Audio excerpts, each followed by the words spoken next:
Բարև հարգելի ժողովուրդ, բարև երկիր, բարև ազգ։ Երեկ չէ առաջի օրը տեղի ունեցավ,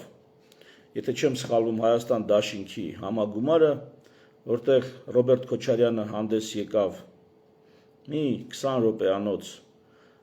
ելույթով, եւ ես ուզում եմ այսօր մենք քննենք եւ ուզում եմ գնահատական տալ նրա ելույթին, նկարագրել, հուսամ ժամանակը գտնեմ այսպես անդրադառնալ նաև այլ ականավոր գործիչների, այսպես ասած։ Կլինեմ շատ զուսպ, հարգալից, բայց խիստ քննադատական, կարևորը երկրորդականից զանազանելով։ Ընդհանրապես իմ ելույթներում կան ելույթներ, որոնք այսպես զուտ բլոգերական են, որոշակի գռեհիկ խոսույթով, որոշակի էմոցիոնալությամբ, եւ բոլոր իմ ելույթներում ինտելեկտը փորձում եմ որպես ընդգծված առանձնահատկություն ցույց տալ, որովհետեւ այլ հզոր գործիք մեր երկրի եւ մեր ազգի առաջ գնալու համար չեմ տեսնում։ Ավելի հզոր գործիք, ավելի ճիշտ, կանելի գործիքներ, բայց ավելի հզոր գործիք չեմ տեսնում։ Եվ այսպես եկեք սկզբում ներկայացնեմ, երբ որ ես մտածում եմ ես նյութը անելու մասին, սկզբում ներկայացնեմ Ռոբերտ Քոչարյանի 3 հիմնական առավելություն, շատ կարևոր ինձ համար, որոնք ես բարձր եմ գնահատում, հետո կանցնենք արդեն քննադատությանը։ Ուրեմն Ռոբերտ Քոչարյանը փաստացի միակ ղեկավարն է, ով հեռացել է պաշտոնից իր կամքով։ Հայաստանում երկրորդ ղեկավար, որն իր պաշտոնից հեռացած լինի իր կամքով, չի եղել։ Լևոն Տեր-Պետրոսյանին հարկադրել են հրաժարական, Սերժ Սարգսյանին հարկադրել են հրաժարական, Նիկոլ Փաշինյանը ամեն ինչ անում է, որպեսզի իրեն հարկադրեն հրաժարական։ Չի գնում մարդը։ Հանգամանքների մասին էական չի, չնայած կարևոր է, բայց էական չի, չանդրադառնանք, ուղղակի ֆիքսենք։ Երկրորդ առանձնահատկությունը Ռոբերտ Քոչարյանի մասին, որ ես կասեմ, դա նրա ընտանիքն է։ Ես կարծում եմ, որ Ռոբերտ Քոչարյանը որպես տղամարդ եւ որպես հայր, այո, ստեղծել է բացառիկ ընտանիք, հատկապես հայ քաղաքական կամ բիզնես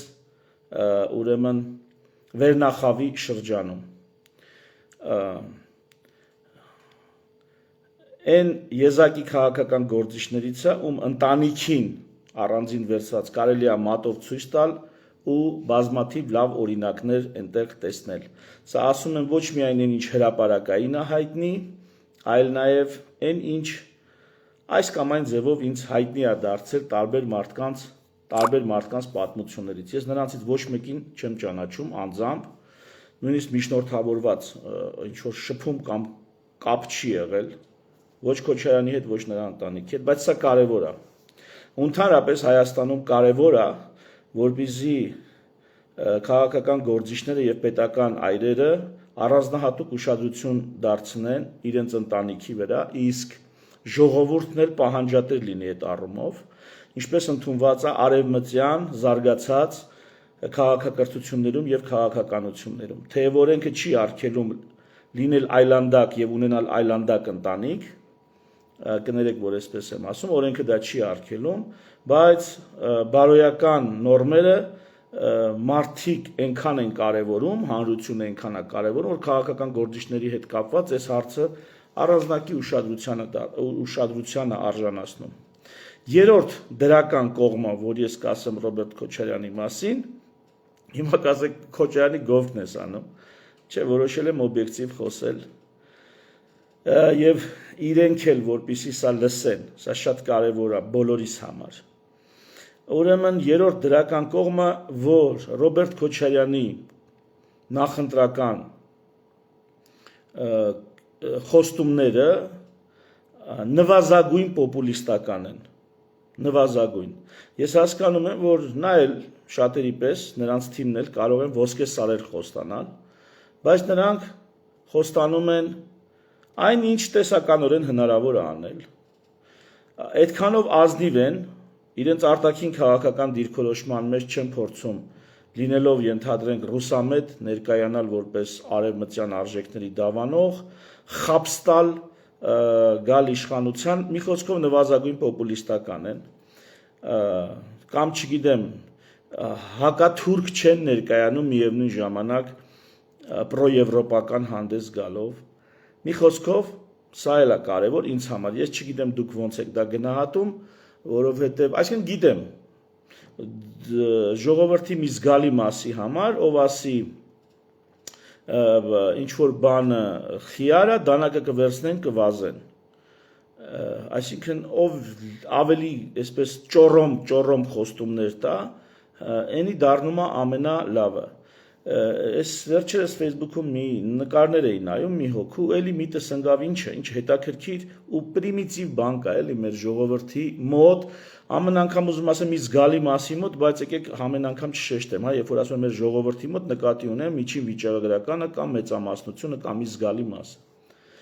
Ով վերկենա հայրենիքից խոսա, հա, ով վերկենա ծովից ծով Հայաստան ասի, կամ ով վերկենա, չգիտեմ, ոսկե սարեր խոստանա, ամենաշատը նրան են հավանում։ Մի խոսքով Քոչարյանի թիմը դա չի անում։ Հիմա անցնենք Քոչարյանի ելույթին ու մի հատված եմ դիտարկելու այդ ելույթից, ընդամենը մի դիտարկում, որը ինձ համար ամենակարևորն է։ Դա այն հատվածն է, որտեղ Քոչարյանը այսպես է ասում է, բազմաթիվ ուժեր կան, որոնք լավ խոստումներ են տալիս, բայց մենք էլ ասում հասկանում ենք, որ այդ խոստումները իրականացնելու համար նրանք ոչ այդքան կառավարման փորձ ունեն, ոչ անվտանգային համակարգեր ստեղծելու փորձ ունեն,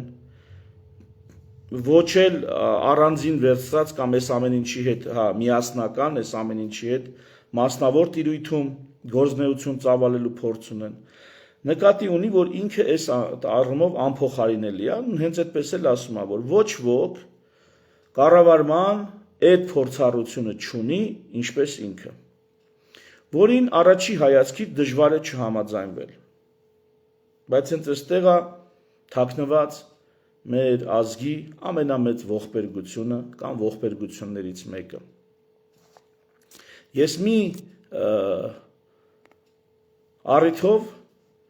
մեծ աղմուկ հանած հատկապես հայելի կետեյեմի եւ այդ պրոքոչարյանական կամ ռուսամետ ազգայնականների տիրույթում մեծ անուն հանած աղմուկ հանած մի արտահայտություն է արել Լաչինի եւ Աղավնոյի հետ կապված, որտեղ ասում էին, որ պիտի փակվի, որպեսզի էլ Քոչարյաններ չգան Հայաստան, վիժեցնելով Հայաստանում քաղաքական կադրերի պատրաստման ինստիտուտը։ Հա։ Հիմա դրան ոչ թե դրան, այլ Քոչարյանի խոսքը լսելից էլի դա հիշեցի։ Ուրեմն տեսեք, պարոն Քոչարյան, թե կուզեք պարոն նախագահ, երբ որ մի կին, տեսել եք ապոկալիպտիկ կինոներ տեսած կլինեք, որ ինչ որ ինֆեկցիա է եղել ու բոլորը, ասենք, անպտղություն է, վարակվել են եւ կանայք այլևս երեխա չեն ունենում, օրինակ։ Ու պատկերացրեք այդպիսի պայմաններում մի կին գլուխ է գովում, այլ որ միայն ինքնա որ ունի որդեծնման ֆունկցիա, ռեպրոդուկտիվ ֆունկցիայով օժտված է, կամ միայն մի տղամարդ է օժտված ռեպրոդուկտիվ ֆունկցիայով, մնացածը անպտուղ են, այսպես ասած։ Այդ մնացածի մեջ մտնում է նաև ձեր տղան, որը նույնպես քաղաքականության մեջ է։ Կներեք այս հիշատակման համար։ Այսինքն դուք այդ ինչ տեսակ երկիր եք սարքել, այդ ինչպես եք ցամաքացրել, անապատացրել հայ քաղաքական դաշտը, 10 տարի դուք եք իշխել, 10 տարի Սերժ Սարգսյանը, 8 տարի Նիկոլ Փաշինյանը եւ 5, չէ, կներեք 98-ից հանած 7 տարի էլ Լևոն Տեր-Պետրոսյանը։ Այսքանը եք եղել։ Դուք ինչպես եք, ինչ կարգի ցամաքացնեք, չորացնեք հայ քաղաքական դաշտը եւ ինչպիսի պետական ապարատ ստեղծեք, ինչպես կարելի է, որ այդ երկրում այլևս քաղաքական գործիչներ, այսպես ասած, չարտադրվեն, չստեղծվեն, չձևավորվեն։ Եվ միթե սա բարձենալու առիթ է, թե սա գետինը մտնելու առիթ է։ Երբ որ Լևոն Տեր-Պետրոսյանը հայաստանյան կադրային բազան թողած, այսինքն Հայաստանի Հանրապետության, Արցախից բերեց Հայաստանի ղեկավար, դա արդեն իսկ քանդում էր հնարավոր սերնդափոխությունը, այսինքն Հայաստանում մարդ չկար, հիմա մի երկու բառով Լևոն Տեր-Պետրոսյանին անդրադառնամ, Հայաստանում մարդ չկար, ղեկավար չկար, անհնար էր ու Արցախից պլանային ձևով, վարչահրամայական ձևով Արցախից բերվեց Հայաստանի Հանրապետության ղեկավար։ Միգուցե դա այդ օրը կամ դրա առաջի տարին ահագին բարձրացնում է կառավարման արդյունավետությունը, բայց դուք հասկանում եք, որ դրանով երկարաժամկետ կտրվածքով, տասնամյակների կտրվածքով մենք հասնելու էինք 2020 թվականի 44-օրյա պատերազմին։ Եթե այդ պատերազմը չլիներ, ուրիշ արհավիրք կլիներ։ Ցանկացած երկիր այնպիսի կառուցակարգեր է հիմնում, որը հնարավորություն է տալու ինստիտուցիոնալ ձևով ձևավորվեն ինքնագլուխ, խելացի, պատրաստի կադրեր։ Հայաստանում այդ համակարգը գոյություն չունի։ Ինչ էլ անկախության տարիների սկզբից ձևավորվել էր, դա էլ գլխատեցին գնացին։ Մի քիչ ավելի այսպես հուզական դիտարկում անեմ, պարոն Քոչարյան, դուք այդ նույն արտահայտությունը կարող եք անել հոկտեմբերի 27-ից առաջ, 99 թվականի։ Այդ 99 թվականի հոկտեմբերի 27-ից առաջ դուք կարող եք կանգնել եւ ասել, որ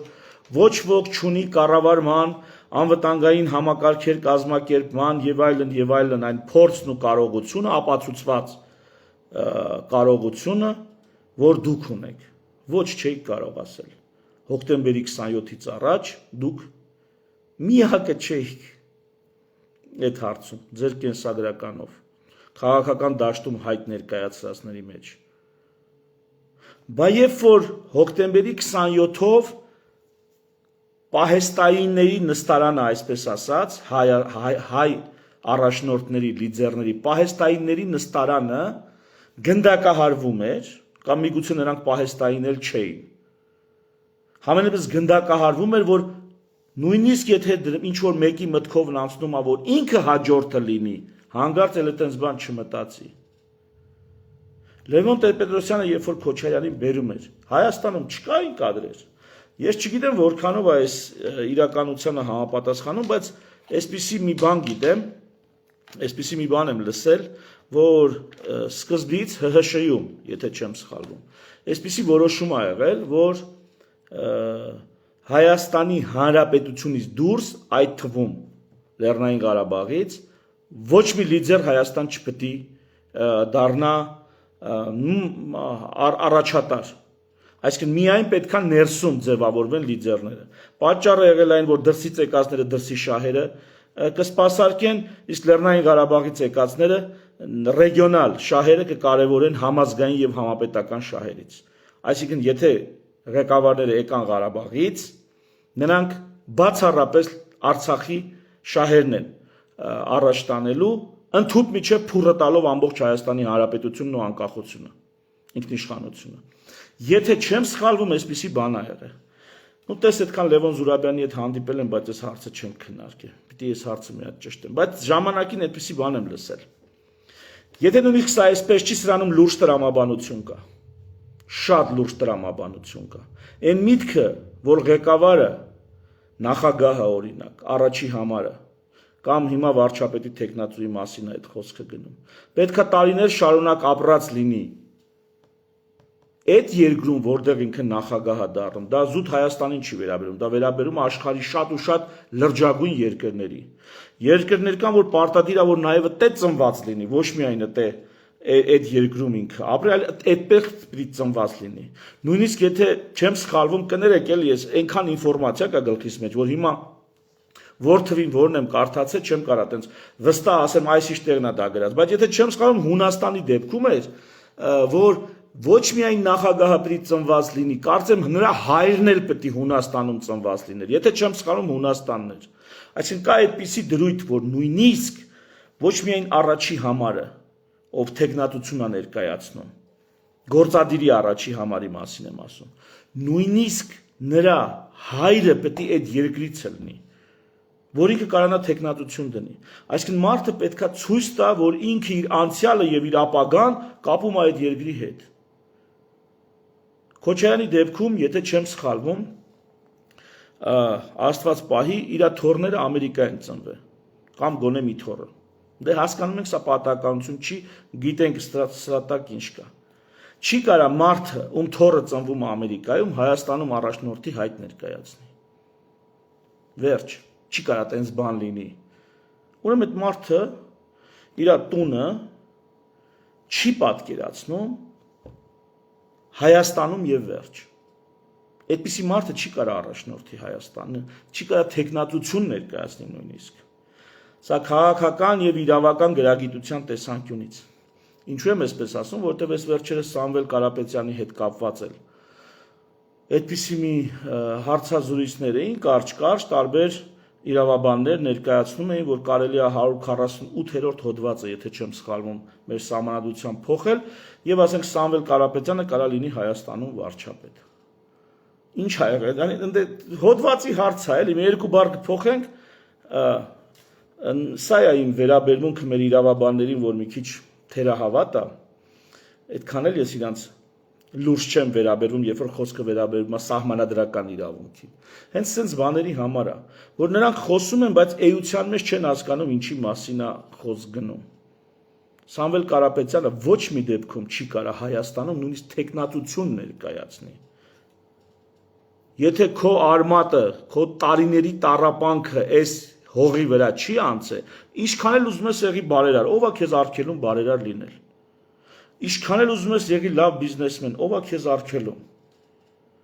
Բայց եթե օրինակ գինեկոլոգը, որ 1000 երեխա է օգնել ծնվեն աշխարհ, կեսարյան հատում արե, կյանք իրափրկե, չի կարա նույնիսկ մեկի երեխային ասի լավ, դու երկվորյակ ունեցար, այս մեկը տուրընձի, այն մեկը քեզ հերիք է։ Չի կարա, ինչքան է դու լավ բաներ ես արել, դու լավ բաներ արել ես քո ոլորտի տրամաբանության մեջ, բիզնես կլինի, սոցիալական ինստիտուտների բարերարության հետ կապված կլինի, քաղաքական եւ պետական ինստիտուտներ մտար, այլ կանոններ են եւ այլ տրամաբանություն է, որտեղ պահանջում է քեզ ապրես, ստեղծագործես, հաղթես ու պարտվես, ընկնես ու ոտքի կանգնես այս հողի վրա։ Միայն այդ դեպքում դու այս հողը եւ այս հողի վրա ապրող ժողովրդին առաջնորդելու հայտ կարող ես ներկայացնել։ Անկախ նրանից սահմանադրության մեջ ինչա գրած։ Սա է փիլիսոփայությունը, ովքեր ինձ ծանոթ են գիտեն, որ ասում են, որ սահմանադրությունը սկսում է քաղաքական փիլիսոփայությունից եւ փիլիսոփայությունից ընդհանրապես։ Նախ պետք է փիլիսոփայությունը հասկանաս, հետո փիլիսոփայությունից հանես սահմանադրական դրույթներ, հետո այդ դրույթների վրա օրենքներ գրես, որ երկրում հարաբերություններ կարգավորեն։ Ահա այս ամենակարևոր կետը, որ նաև Սամվել Կարապետյանի վրա է տարածվում։ Ժողովուրդ ջան, ձեր ցավը տանեմ, հայ եք, հայաստանցի եք, բարերար եք, հարց չկա։ Չշշկռեք հանգարց բարերարությունը պետություն առաջնորդելու հետ քաղաքականությունը, որ እስኪ չեք էլ հասկանում, ի սկզբանե էլ հայտարարել եք, որ դուք քաղաքական չեք, դուք քաղաքականը լուրջ չի բան վարկաբեկված, ասենք, այս աստիճանից թերի միջնակարգ։ Հիմա եկել եք ուզում եք բարձրագույն մաթեմատիկայում դրսևորվել։ Չի կարա տենց բան լինի, ինչ էլ գրած լինի սահմանադրության մեջ։ Երկրի առաջնորդությունը երկրում ապրելով, առաջնորդության հայտը հələ առաջնորդությունը չէ։ Երկրում ապրելով, ծնվելով, մեծանալով, երկրի ցավերով տառապելով, երկրի հոգսը հոգալով, գիշերը երկրի խնդիրների պատճառով քունը չտանելով, այսպես է լինում։ Հիմա դառնամ Քոչարյանի խոսքին։ Ահա սա է նաև բերում նրան, որ համակարգեր չկան Հայաստանի Հանրապետությունում ու այսօր Լևոն Տեր-Պետրոսյանը, ինչպես գիտեք իմ կողմից բազմիցս հարգալից ներկայացված, շեշտված, Լևոն Տեր-Պետրոսյանը Քոչարյանին բերեց դրանով վիժեցնելով Հայաստանում քաղաքական սերնդափոխության հնարավորությունը, իսկ ինչը որ չվիժեց հոկտեմբերի 27-ին հետագայում Վանո Սիրադեղյանի արտաքսումով կամ հետապնդումով այսպես շրջանը այսպես փակեցին, հիմա էլի նույն Լևոն Տեր-Պետրոսյանը, Սամվել Կարապետյանի, միայն Սամվել Կարապետյանը կարա հավախմբի, Նիկոլի դեմ հանի, որ ինչ լինի, որ մի 30 տարի էլ էս երկրի քաղաքական եւ պետական արգանդը չորանա։ Հա? Պարոն Տեր-Պետրոսյան, պարոն նախագահ, մի անգամ դուք դա արել եք։ Հիմա երկրորդ անգամ եք խորհուրդ տալիս, այս երկրում իսան չկա, այս երկրում քաղաքական գործիչներ չկան,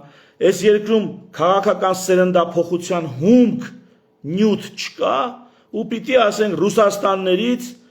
գա հաջողակ բիզնեսմենը, որ Հայաստանում տերը լինի, Էսենց ենք մենք անկախ պետություն կառուցել կամ շարունակում կառուցել, այս տրամաբանությամբ, սա լուրջ խնդիր է,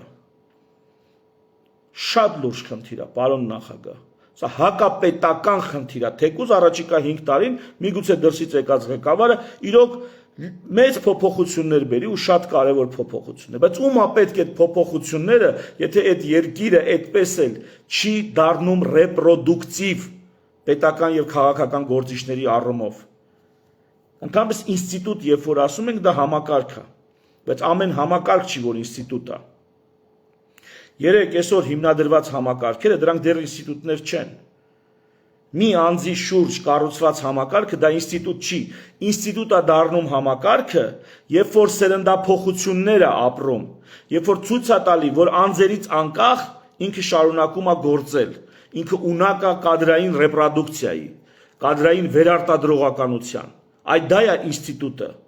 Իսկ պետությունը մետա ինստիտուտ է, ինստիտուտների ինստիտուտն է, ինստիտուտներ ստեղծող ինստիտուտ է, պետությունը։ Բայց եթե այդ պետությունը չի կարող կադրային վերարտադրության գնա, անպտուղ է, դա ինչ ինստիտուտ։ Դա ինչ ինստիտուտ։ Ինչքան պետք է դրսից բերենք։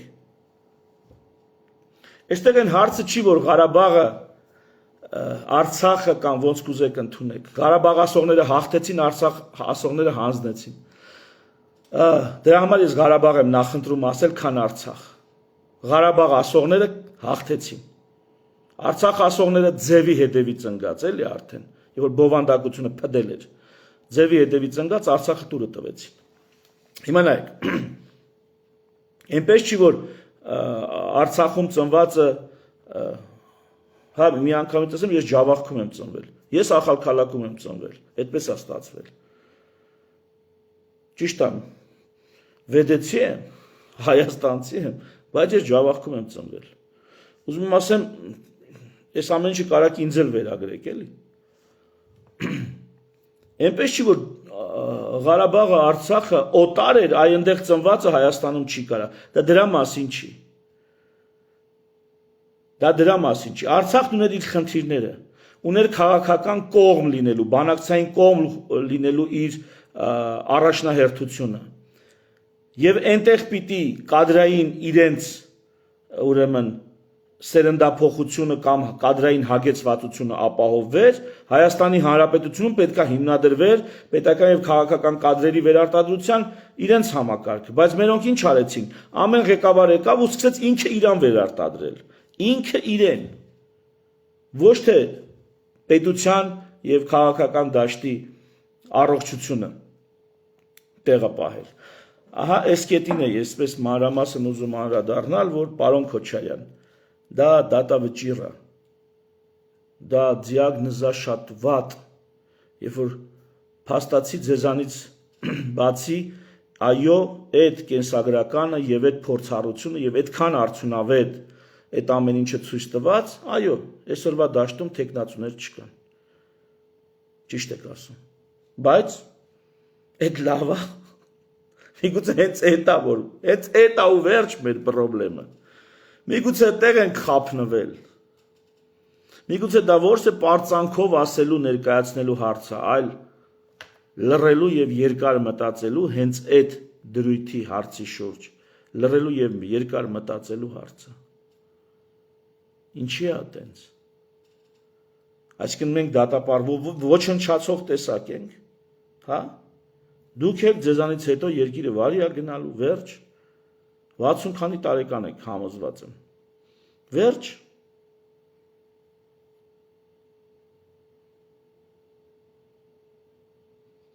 նույնը Նիկոլի պաշտամունքի հետևորդներն են, բայց եթե ոչ նա ապահով, ժողովուրդ հենց այդ հարցը հնչում է, եթե ոչ նա ապահով, արդեն նա ում մասին ասում եք, եթե ոչ նա ապահով, արդեն նա չարիք է, արդեն նա չի ձևավորել մի այնպիսի համակարգ, որտեղ արտադրվում են, ստեղծվում են կադրեր։ Օրինակ եմ վերել, հիմա էլ ասեմ, Միացյալ Նահանգներում, որ այսօր նախագահը չլինի, եթե այլ պաշտոնյաներին չդիտարկեմ, 50 նահանգապետ պատրաստ են ցույց տալ, առաջ գալ, որպես նախագահի թեկնածու, որովհետև մի ամբողջ նահանգ են կառավարել։ Սա ինստիտուտ է կադրերի պատրաստման։ Այսինքն այդ հարցը չի կարա լինի, եթե Թրամփը չլինի կամ Բայդենը չլինի ով։ Ճիշտ է, իրենք էլ այսպես ասած բիձուկներին են դրել պաշտոնի ջահելների դեմը փագելով, դա էլ իրենց համակարգի արատավորությունն է, բայց իրենց համակարգը աշխատում է։ Իրենց համակարգը այնուամենայնիվ աշխատում է։ Ասեմ մի բան մտքովս անցավ, ելիք վերադառնամ այդ 50 նահանգներին եւ մեր Հայաստանի մարզերին։ Եթե մոռանամ, խնդրում եմ, հա, Քոչարյանը 70-ն անց է, հա։ Ինչ որ է, միտքս հասկացաք։ Ուրեմն Կարեն Կարապետյան, վարչապետ, Երևանի քաղաքապետ, նախկին վարչապետ։ Կարեն Կարապետյանը մյուս կադրն է, որը Ռուսաստանի կողմից այսպես փայփայվում է, պահվում է հաջորդ ալիքի համար։ Այսինքն երբեք Ռուսաստանը չի քնելու, նա միշտ Հայաստանի ներքաղաքական կյանքում տեխնացուներ է բերելու, ֆինանսավորելու է, շարժումներ է գեներացնելու։ Նույնը երբեք չի քնելու Եվրոպան, Ամերիկան, Թուրքիան, Ադրբեջանը, նույնիսկ գուցե Իրանը, չգիտեմ։ Ոչ մի լուրջ պետություն, հատկապես մեր հարևանությամբ կամ աշխարհաքաղաքական նշանակության, կարևորության, ոչ մի լուրջ պետություն չի դադարեցնելու մեր տարածքի վրա աշխատել։ Երեք Դանիել Յոհաննիսյանը, ես վերջերս իրան շատ եմ հիշում, բանը, ասում է, այդ դիտորդական կազմակերպությունը որտեղից են ֆինանսավորում։ Ասում են Դանիել Յոհաննիսյանը 80,000 թիվը ասեի, բրտե Ռուսաստանից պիտի մարդիկ են, 80,000 հոգի Ռուսաստանում աշխատում են այստեղի ուժերի, ռուսամետ ուժերի համար, պարզվել է քննչական կոմիտեում 20 դեպքի մասին բան կա, տվյալ կա, հա, ու փոխանակ պատասխանի այդ 20-80,000 դիսոնանսը։ Ասում է, իսկ որտեղից է ֆինանսավորում այդ կազմակերպությունը։ Ենթադրենք դժոխքից է ֆինանսավորում։ Պարոն Յոհաննիսյան, դուք եք ասեք 80,000, 20,000 դիսոնանսը կա թե չկա։ Ինչ կապ ունի որտեղից է ֆինանսավորում այդ հարցում, ընդհանրապես կապ ունի։ Եվ երկրորդ, դուք որ արևմուտքից եք ակնհայտորեն ֆինանսավորում, ասենք եթե նրանք ձեր օֆիսներից չեն ֆինանսավորում, ուրեմն փիստեն, քխնեն, կամ եթե նրանք փիստեն, քխեն, ուրեմն դուք լավն եք, որ Եվրոպայից եք ֆինանսավորվում։ Անկախ պետության մեջ արտաքին ֆինանսավորման վրա ներքաղաքական օրակարգ ձևավորել եւ ներքաղաքական պայքար տանել, այսպես թե այնպես երկրի համար չարիք է։ Դա ներքին անվտանգության, նաեւ արտաքին անվտանգության հարց է եւ սպառնալիք, որը պետք է արմատախիլ անել այսպես թե այնպես։ Ու այդ հարցը էլի որտեղից են ֆինանսավորում։ Ենթադրում եմ իրենց օֆիսից այսպես չակերտավոր շպիոնական օֆիսից չի ֆինանսավորում, Դանիել Յոհաննիսյանը խառնվել է իրար։ Այս ովքեր են ստե դիտորդ, որ մեր այսպես չակերտավոր ասած շպիոնական օֆիսից չեն, ուրիշ օֆիսներից են։ Բայց դուք որ օֆիսից եք։ Որ օֆիսը մա դժոխքից են ենթադրենք։ Դուք ուրիշ բանի պատասխանեք։ Հա, թե Դանիել Յոհաննիսյանն էլ Հայաստանում քաղաքական համակարգի թափանցիկության ու էլի շատ լավ բաների համար պայքարել է ու քայլ արել։ Բայց այդ ամբողջ քայլերի մեջ կա նաև դրա ստվերային նեգատիվ սև կողմը, իմ կարծիքով, նույնիսկ կեղտոտ կողմը։ Բայց թողենք սա մի կողմ, այսօր Քոչարյանի մասին ենք խոսում եւ այն դրույթի մասին, որ երկիրը պետք է ունենա համակարգ կադրերի պատրաստման։ Հիմա պատկերացրեք Հայաստանում մարզպետներ նշանակովի են։ Այսինքն ամեն ղեկավար իր մարզպետներին է նշանակում։ Ամբողջ քաղաքական համակարգը այնպես է կառուցված, որ նույնիսկ մի գյուղապետ, քաղաքապետ չեն թողել ընտրվի օրինակ ընդդիմությունից։ Ամբողջ քաղաքական դաշտը ամայացրել են։ Վերցնենք Նիկոլ Փաշինյան։ Ինչ Նիկոլ Փաշինյանը այսօր անում է հետապնդում, Աջապահյանին ձերբակալել, համանման Սերժ Սարգսյանի օրոք ա եղել, Շանթին ձերբակալել, օրինակ, մի օրինակներով անցան։ Համանման եղել է Քոչարյանի օրոք։ Ում ասեմ։ Վանոյին հետապնդել որպես հիմնական մրցակից, երբ որ արդեն հոկտեմբերի 27-ի ոճիրը իրականացված էր։ Հայ դեպ այդ ոճիրը բացահայտելու պատասխանատվությունն էլ դեռ մնում է, պարոն Քոչարյան։ Եթե նույնիսկ մարտի 1-ի հետ կապված կարանք Նիկոլին մեղադրենք, հոկտեմբերի 27-ի լուրջ պատասխանատուն, այսպես ասած, դուք եք։ Եվ այդ հարցը հələ բաց է մնացել։ Ու երբ որ այդ հարցը բացվի, հարց է, այդտեղ արդեն ձեր այդ առաքինություններն ու արժանինքները այդքանից հետո կշարունակվեն պահպանվել, թե հանկարծ կպարզվի, որ մեծ ֆասադային բանը, թվացյալ պատկեր է ձևավորված։ Բայց դա մի կողմ թողնենք։ Լևոն Տեր-Պետրոսյանի ժամանակ էլ ՀՀՇ-ով բան էլի ոչինչ կար, բայց 96 թվականին ողնաշարը կոդրեցին ժողովրդի, թույլ չտալով քաղաքական բազմազանություն եւ հնարավոր իշխանափոխություն։ Այսպես որ գալիս ենք, ժողովուրդ, կոպիտ եմ ասում, 1000 ներողություն։ Դուք իշխանավորներ, ամեն մեկը իշխանության գալուց հետո, եթե հեռացնում եք այս ժողովրդի քաղաքական եւ պետական կադրեր ստեղծելու, ծնելու արգանդը, հեռացնում եք։ Ինչ պետք է լինի հետո այս երկրի վիճակը։ Ձեզանից հետո թեկուզ ջրհեղեղ, դուք միշտ դա արել եք, բոլորդ անխտիր։ Մեկը մյուսից լավը չի այդ հարցում։ Մի շատ կարևոր բանի մասին եմ ուզում խոսել,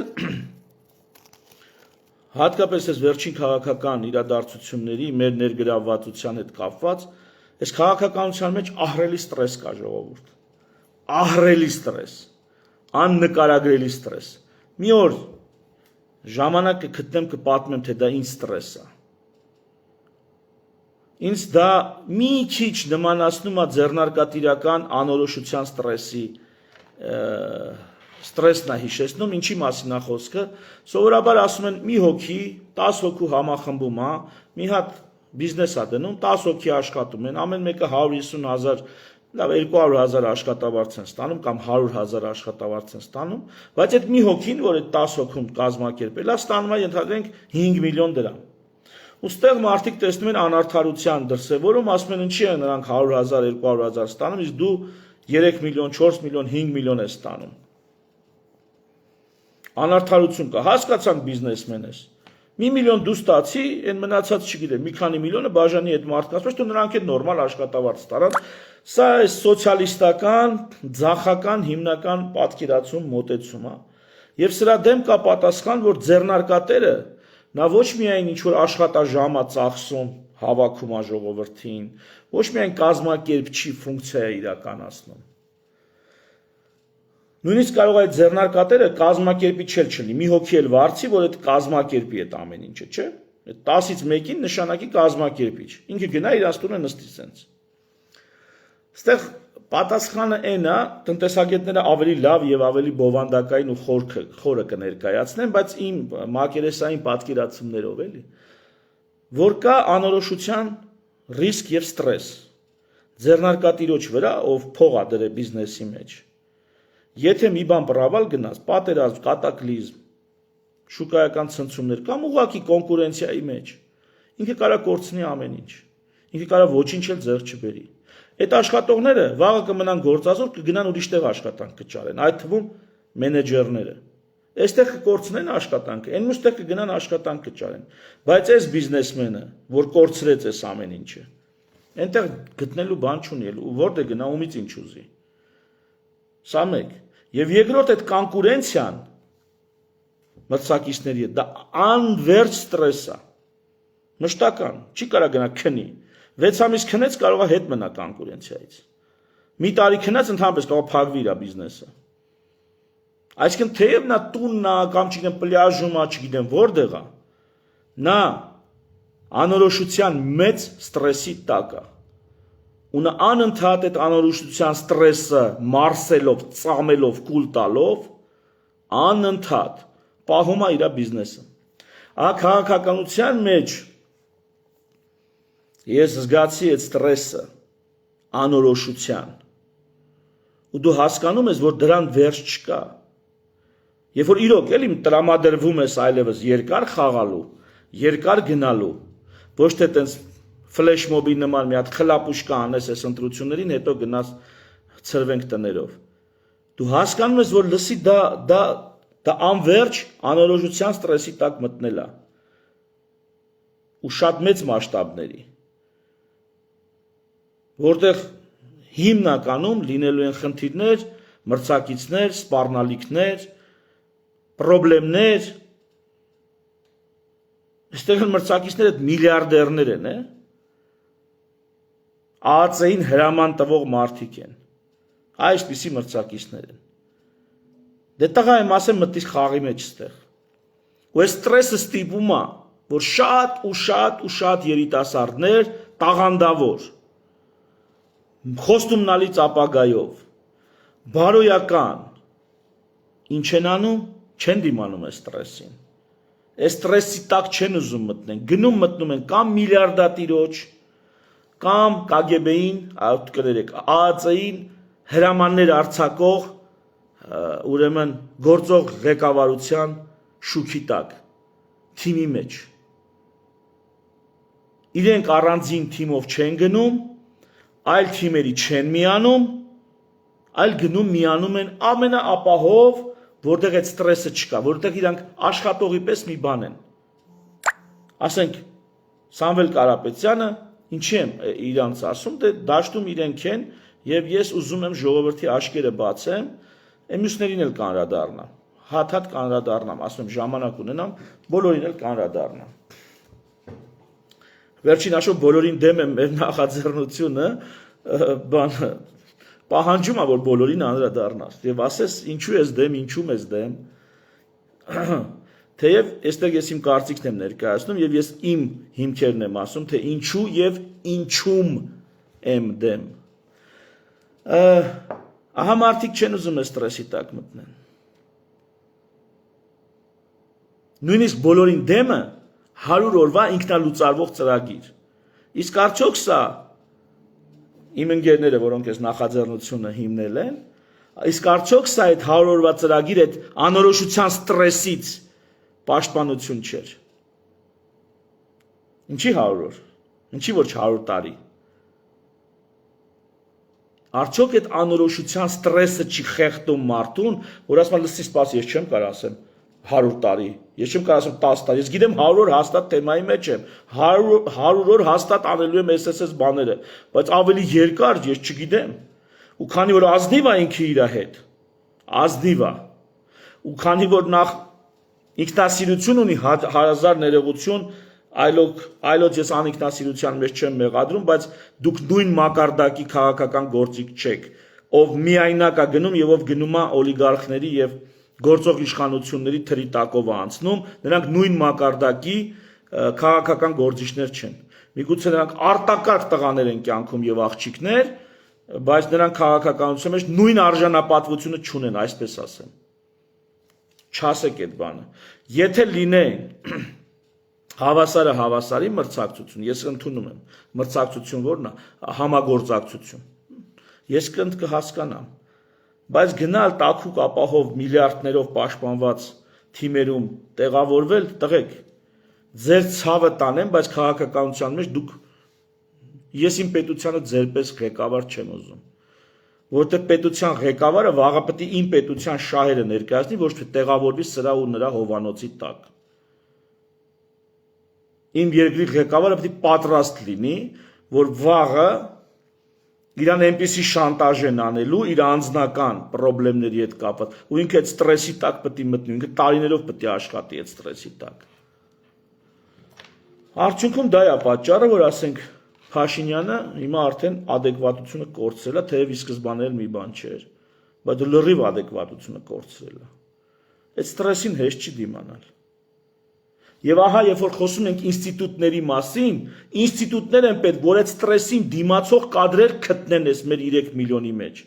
Դա շատ քիչ են, շատ քիչ են մարդիկ, ովքեր կարող են այդ քաղաքական անորոշության ստրեսին դիմանան եւ տարիներով խաղան առանց սրա նրա հաճախորդը, առանց սրա նրա տասովշիկը դառնալու կներեք այս բառի համար։ Շատ դժվար է դա, անհնար է գրեթե։ Դրա համար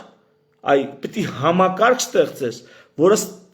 3 միլիոնի միջից, այդ 3 միլիոնի միջից եթե չգիտեմ 5000 հոգին քաղաքական գործունեությամբ զբաղվելու հայտ են ներկայացել, այդ 5000-ից 5 հոգու պետք է գտնի։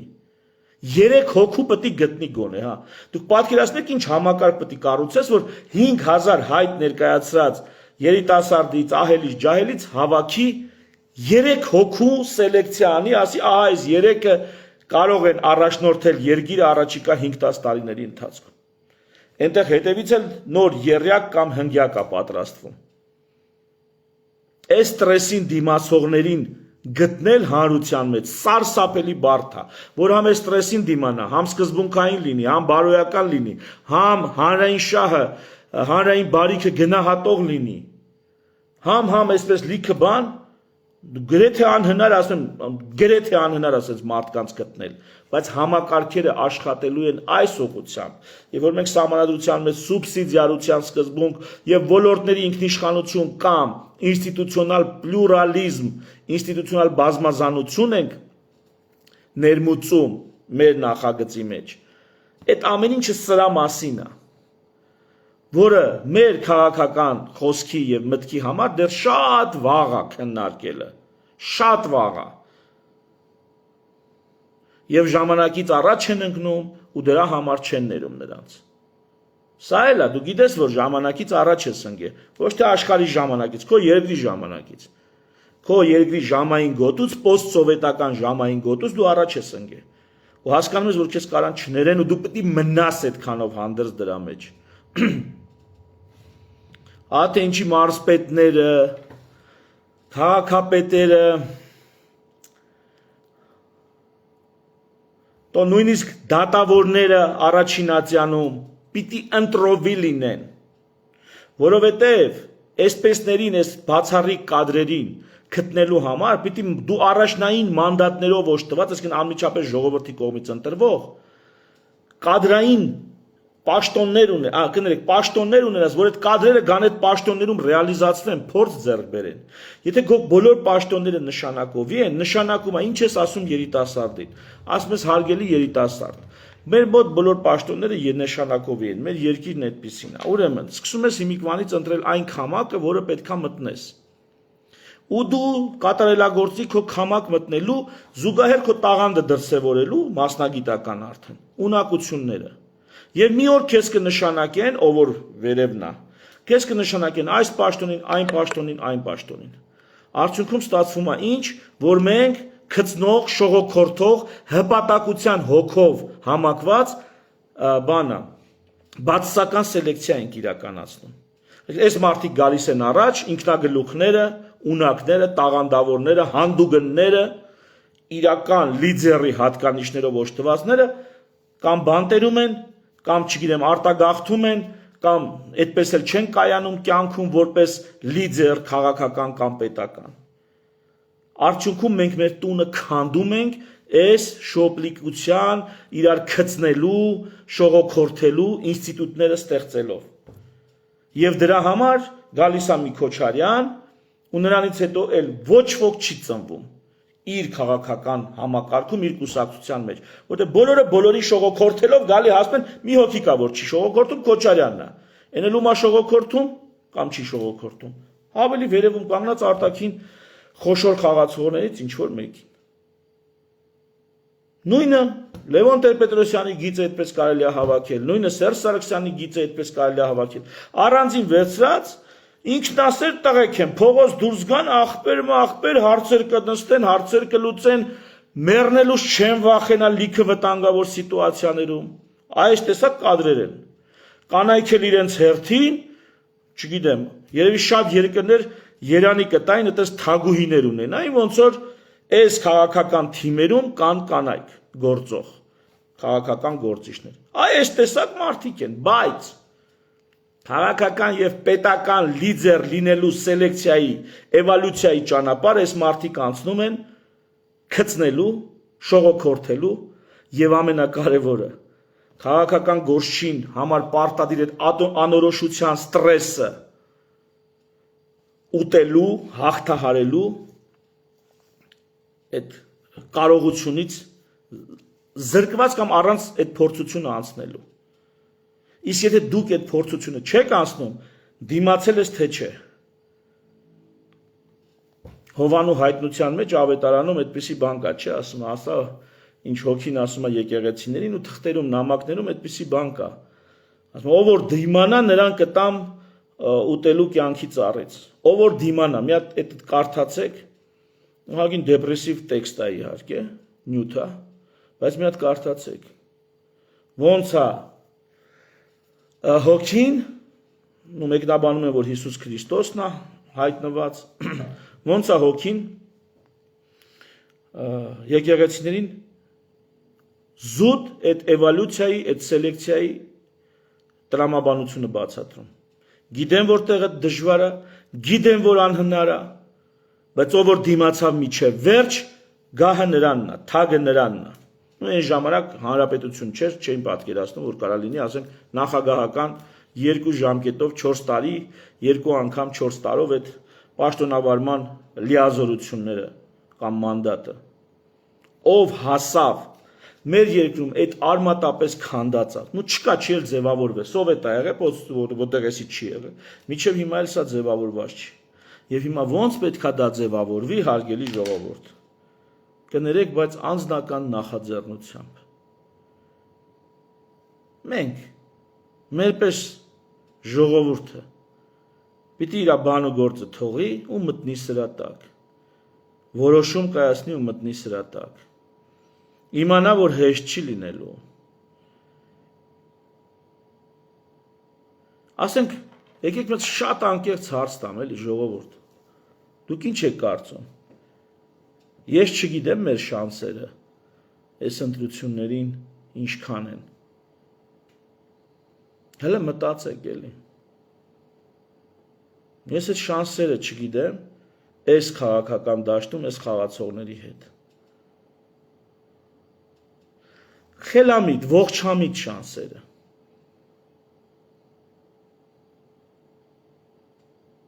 Բայց ես գիտեմ կամ այսօր սկսում ենք կամ ինչ, գնանք նստենք տունը, ինչ, այսօր սկսում ենք ու չենք կանգնելու, իսկ կապ ունի շանսերը, ըտենց ես երկիր ղեկավարելու օր է չէ մի օր, ըտենց ես սերունդ դաստիրակելու օր է չէ մի օր, հա, ֆուտբոլ տեսել եք ոնց են խաղում նորմալ երկրներում նորմալ թիմերը, ասենք 3-ով 0 կրվում են, 5-ով 0 կրվում են, վերջի մի րոպեն է խաղի, ինչ գնում են տներով, ցրվում են, ասում են դե լավ, խաղի վերջին րոպեն, միևնույն է հոգի են տալի, բայց գիտեմ, որ 3-ով 0 կրված են, 5-ով 1 կրված են, հոգի են տալի միջև վերջին վարկյանը, ըտենց երկիր են սարքում այդ մարդիկ, այդ մարդուն նայող երիտասարդը ընդեղ, որ նստած է, հա, երկրպագուների նստարանին, վաղվա վարչապետն ու նախագահն է այդ երկրի, որը տենում է, մինչև վերջի վարկյանը ոնց են չալա տալի, ոնց են կռիվը շարունակում։ Դա դաստիրակություն է մի ամբողջ սերնդի։ Հայկական ֆուտբոլի համար մի այսպիսի անեկդոտ կար, ես ֆուտբոլասեր չեմ իհարկե։ Մի այսպիսի անեկդոտ կար, ասում եմ, առաջի գոլը ուտելուց հետո բանը, տրիները շվստում ասում եմ, լավ էլանք տներով։ Առաջի գոլը ուտելուց հետո, վсё, ասում եմ, դե որը էլ վերջ, այս խան է կրվանք, խաղը նոր ասկս։ Այնպես որ պարոն Քոչարյան,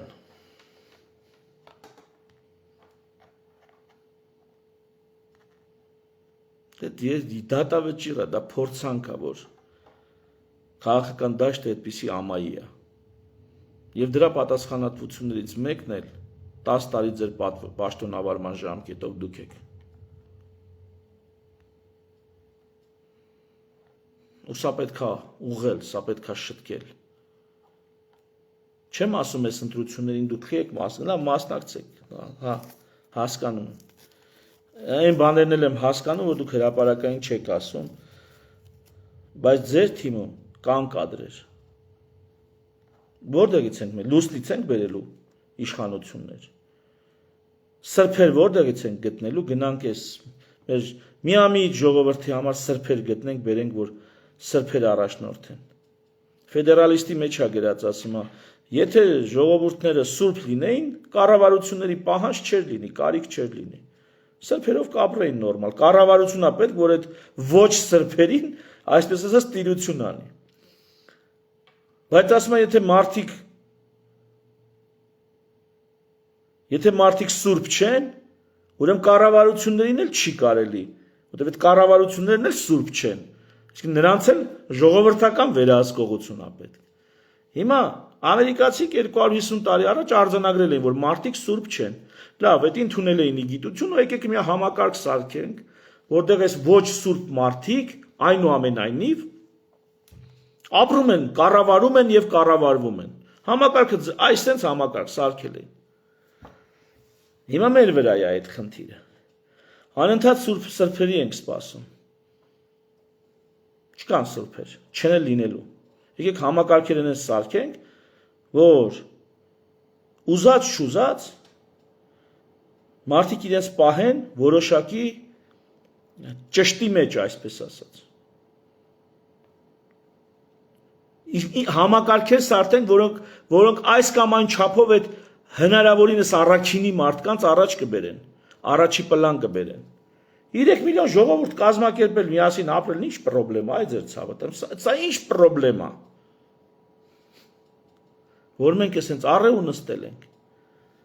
Եվ մյուս քաղաքական ուժերին էլ դիմում եմ այս հարցով։ Հարգելիներս, իմ մյուս ելույթներում ես ձեզ բոլորի բանը քլնգելու եմ, գրեհիկ բառերով նկարագրելու եմ, խնդրում եմ դա որպես ժանրի կանոնների այսպես պահանջ ընդունեք։ Բայց վերջին հաշվով մեր ծնողները լավից վատից մեզ դպրոց են ուղարկել, այն դժվար տարիներին մարդ են սարքել, մի խոսքով, որ այսօր մենք իրանց մեզ ու մեր երեխեքի համար ոչ թե մեր անձնականի համար, էլի, որտեղ անձնական դիշկան ուզում է սարա, միլիոնատերը քանի հոգի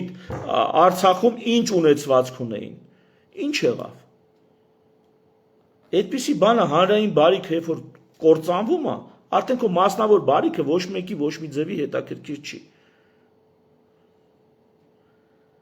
Հիմա մենք պիտի անենք, մեր ծնողները մեզ բերել են, մարդ են սարքել, որ մենք մի բան անենք։ Ավակներն էլ ասում եմ, տեսեք ինչ վիճակ է, ժողովուրդ։ Մենք էլ պուճուր չենք, ես օրինակ 46 տարեկան եմ։ Պուճուր չենք, այ մարդ։ Մենք մի բան պետք է անենք, մենք պետք է հասկանանք դիագնոզները, ամբաղ զամբաղ այդ ստից հիանալով, ծափերով, հələ մի պահ էդի թողեք, այ մարդ։ Էդի թողեք նրանց, ովքեր եկել են այդ թատրոնը դիտելու, բայց դու որ այդ թատրոնի դերասանն ես, ռեժիսորն ես, չգիտեմ, դրամատուրգն ես, հələ եկեք տենանք ինչ ենք անում։ Չեմ ասում եկեք հանդիպենք, դուք ձեր տեղում, ես մեր տեղում, բայց եկեք այս գաղափարը մեր մեջ մտցնենք։ Որ եթե նույնիսկ իրավացի է այն միտքը, որ ահա այսինչ լիդերը անփոխարինելի է, դա դատավճիռ է մեզ համար։ Հիմնադրման ժամանակ ես համաձայն եմ տենց կարա լինի, համակարգերը որ նոր են հիմնադրվում, կարան լինեն անփոխարինելի կադրեր, այդ հիմնադիրները։ Հա բայց ուրեմն չի հիմնադրվել, որ շարունակվում է ու տենց էլ նոր կադրեր չկան։ Նոր գործիչների հայտ չեն գալ, ուրեմն չի հիմնադրվել։ Ուրեմն սուտ է, որ իրանք հիմնադիր են։ Բա որ հիմնադիր են, ուր են այդ ինստիտուտները։ Մենք եղո միամիտ բան չենք սենց փափախները գլխներից կան ասեն, տեսեք բանա, թոշակ բարձրացրինք, սահմանում բետոնապատել ենք, ինչ-որ բունկեր ենք սարք, հասկանում եք, չէ՞ մենք ինչի մասին ենք խոսում։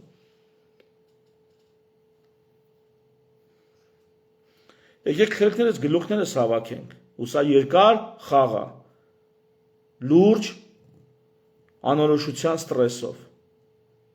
Ու թող մեր միջից նրանք, ովքեր այդ ստրեսին կդիմանան ու կհաղթարեն, վաղը առաջնորդեն մեր երկիրը, մեզ ու մեր զավակներին։ Թերևս այսքանը։ Շնորհակալություն ուշադրության համար։ Ցտեսություն։